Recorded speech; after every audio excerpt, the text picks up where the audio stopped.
आप सभी लोगों को मेरा यूट्यूब चैनल तृप्ति क्लासेस में स्वागत है। यदि आप मैथ के कुछ जादू सीखना चाहते हैं तो आइए मैं आपको सिखाता हूँ। देखिए यहाँ पर लिखा है कि आपको कितनी ऐसी संख्याएं पता है जिसके वर्ग में आखिरी के दो अंक समान होते हैं। आपके सामने मैं 1 से 20 तक की संख्याओं का वर्ग लिखा हूँ। इसमें मैं आपको कुछ दिखाना चाहता हूँ। देखिए 10 का वर्ग 100 होता है और 100 में आखिरी का दो अंक समान है। ठीक उसी प्रकार 20 का वर्ग 400 होता है और 400 में भी आखिरी का दो अंक समान है। 12 का वर्ग 144 होता है और 144 में भी आखिरी का दो अंक समान है।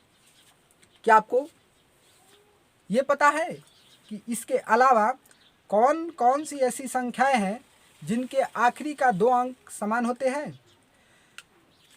तो मैं आपको बता दूं कि 10, 20, 30, 40, 50, 60, 70 इन सभी संख्याओं का वर्ग के आखिरी के दो अंक समान होते हैं। अर्थात इसको कह सकते हैं कि वे सभी संख्याएं जो 10 की गुणज होती हैं, इनका अगर वर्ग किया जाए तो वर्ग में आखिरी के दो अंक समान आएंगे। या इस बात को न समझे तो इस तरह कह सकते हैं कि वे सभी संख्याएं जिनके इकाई के स्थान पर शून्य आता है, उनका अगर वर्ग किया जाए तो उसके वर्ग में आखिरी के दो अंक क्या होंगे? समान होंगे। लेकिन मेरा आपसे ये क्वेश्चन नहीं है। मैं कहूँ कि आपको कितनी ऐसी संख्याएं पता है जिसके इकाई पर शून्य भी ना हो और उनका वर्ग का आखिरी का दो अंक समान भी हो? तो आप जरा हैरानी परेशानी में पड़ेंगे। वैसे आपको मैं अभी एक संख्या बताया कि 12 एक ऐसी संख्या है जिसका वर्ग का आखिरी का दो अंक समान है। 144 है और 144 में आपको 44 एक जैसा दिख रहा होगा। लेकिन शून्य को छोड़कर मैं बोला हूँ जिसका इकाई के स्थान पर शून्य ना हो। तो मैं आपको बता दूं, देखिए एक उदाहरण के रूप में कि 38 का जो वर्ग होता है, 38 का वर्ग होता है 1444। इसका दोनों अंक आपस में बराबर हैं। अगर मैं कहूँ कि 62 का वर्ग, तो 62 का वर्ग होता है 3844 और 3844 में भी आखिरी का दो अंक समान है।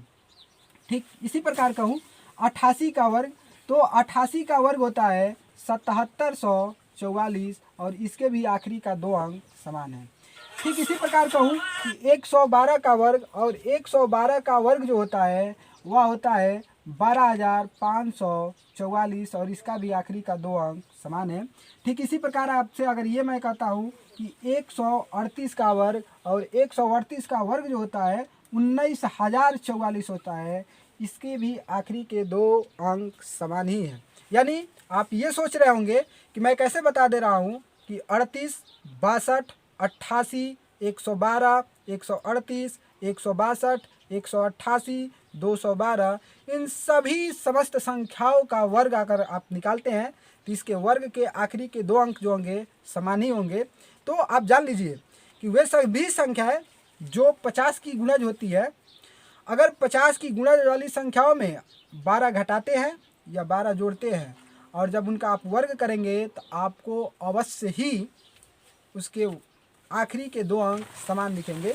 जैसे आपको मैं बता दूं, देखिए अगर आप 50 माइनस 12 करते हैं और इसका वर्ग निकालते हैं तो 50 माइनस 12 बराबर 38 हो जाएगा और 38 का वर्ग आपको बताया कि 1444 होता है जिसका आखिरी का दो अंक समान है। अगर आप 50 प्लस 12 करते हैं तो और इसका वर्ग निकालते हैं तो आपको 62 मिलेगा और मैं आपको अभी बताया कि 62 का वर्ग 3844 होता है जिसका आखिरी का दो अंक समान है। फिर 50 का दूसरा गुणज देखा जाए तो 100 होता है और 100 में अगर आप 12 घटाते हैं और इसका वर्ग निकालते हैं तो 88 हो जाएगा। 88 का वर्ग, और मैं बताया कि 88 का वर्ग 1744 होता है, इसका आखिरी का दो अंक समान है। फिर कहूँ कि 100 में अगर आप 12 जोड़ते हैं और इसका वर्ग निकालते हैं तो 112 होगा और मैं बताया कि 112 का वर्ग 12544 होता है, इसका भी आखिरी का दो अंक समान है। ठीक इसी प्रकार 50 का तीसरा गुणज की बात किया जाए तो 150 होता है। 150 माइनस 12 का वर्ग करेंगे तो 138 का वर्ग हो जाएगा और मैंने बताया कि 138 का वर्ग 19044 होता है। इस प्रकार आपको विश्वास हो गया होगा कि वे सभी संख्याएं जो 50 की गुणज होती है, 50 के गुणज में या तो आप 12 जोड़े या 12 घटाएं, उनका आप वर्ग करेंगे तो उसके वर्ग के आखिरी के दो अंक समान ही होंगे। यानी इस प्रकार का वीडियो आपको मिलती रहेगी। आज के लिए इतना ही, फिर मिलेंगे नेक्स्ट डे नेक्स्ट एपिसोड में। Thank you, have a nice day and enjoy your day. पढ़ते रहिए, मुस्कुराते रहिए।